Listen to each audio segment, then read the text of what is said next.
So I'm Mark Develis. I'm a producer on Need for Speed.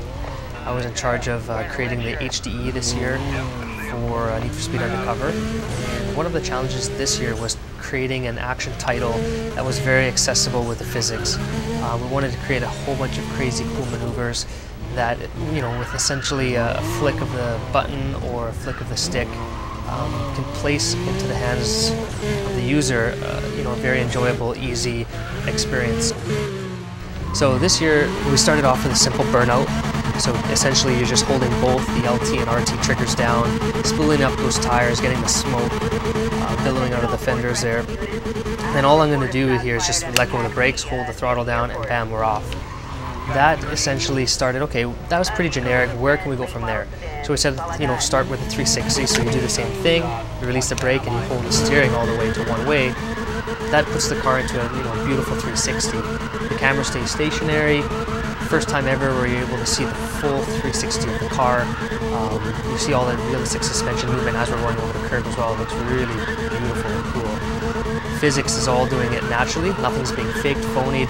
We went basically from 40 attributes, say 6-7 years ago, to up to 400. Everything's based on curves, speed. We can tune essentially every parameter of the car. So then we got the brakes down. We went to the 360. So then we said, why can't we do a 180? So essentially, with a flick of the e-brake and a flick of the steering, we're into a 180. Let's leave the camera stationary there, and all we have to do now, the camera's perfect for reverse driving. Camera rotates around, and now we're reverse driving. So it's very touchy, as in real life. You have to be really sensitive for the stick. Little taps will do. But now we're actually driving in reverse, something we've never ever had before in any Need for Speed. And essentially, you get a totally different perspective. You're looking at the front of the car now. So now that we have reverse driving, we said, okay, very cool. Can we do J-turns with a flick of a switch? So all we do is flick, boom, we're the other way. Let's see that combined. So let's go into a J-turn, goes into reverse, flick of a switch, boom. We're back going the other way with the J-turn there. So then we said, okay, all that's separating now to do 360s is just doing that faster. So let's gather some speed here. So there's a perfect one there. So nice and sharp and crisp. Let's do one more. Just shows that that one wasn't a fluke. Nice and simple. There we go, nice and reactive. Just showing you how flicks of the switch and flicks of the controls allow you just to dance around, finesse the car. I'm going to show you now how that's possible. If you pretty much spin the car around in this light, first time again ever where you're able to see the side of the car completely, you'll notice the fenders here, how much suspension movement there is in the car. That's all happening naturally. That's all, we have progressive springs, we have digressive shocks, we have roll bars, and we have everything based on speed. So we are able to go and diagnose problems in the car all the way through the development of our titles, and essentially hand tune each and every single car perfectly. And each one of the cars feels different. That's the other thing. All-wheel drives feel different than fronts to rears as well.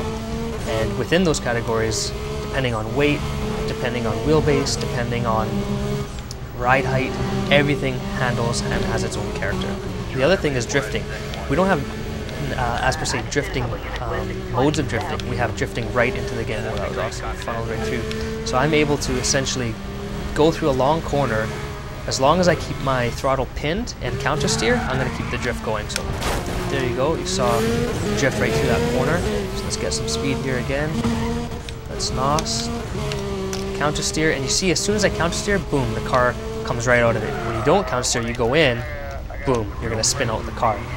Physics thinks, okay, he's holding the e-brake long enough, he wants to do a maneuver, or he's, you broke that traction point where you've gone past 100% of the tire and you're going around. So some other inputs that we put in that are very cool this year to give the player more control is the double tap feature. It's whenever you're coming up to a roadblock or you want to change directions quickly, you'll notice all I'm going to do here is double tap the brakes here. I'm in 4th gear, double tap, and I go instantly into reverse. This car is stopped, and I'm spooled ready up to 50-60 miles per hour. That allows quick transitions, allows me to get away from cops, allows me to spin off cops, super simple. The other thing that we put in is we catered really to NOS. Not only does NOS, blow by the opponents, we also made it so the NOS puts the power to the ground. As I'm going into the drift, I can hit the e-brake, NOS at the same time. You just saw I just did a nitro drift there. The style points popped up. So again, show you, we're gonna drift, NOS at the same time, and I'm NOSing and counter steering at the same time to really keep the drift going. So timing is crucial, timing is key. Like I can't stress enough, nothing is faked. It has been my duty over the last 7-8 years, since Hot Pursuit 2, we're developing Underground, to create a physics engine that was powerful. All that work is a culmination of what we made in Need for Speed Undercover.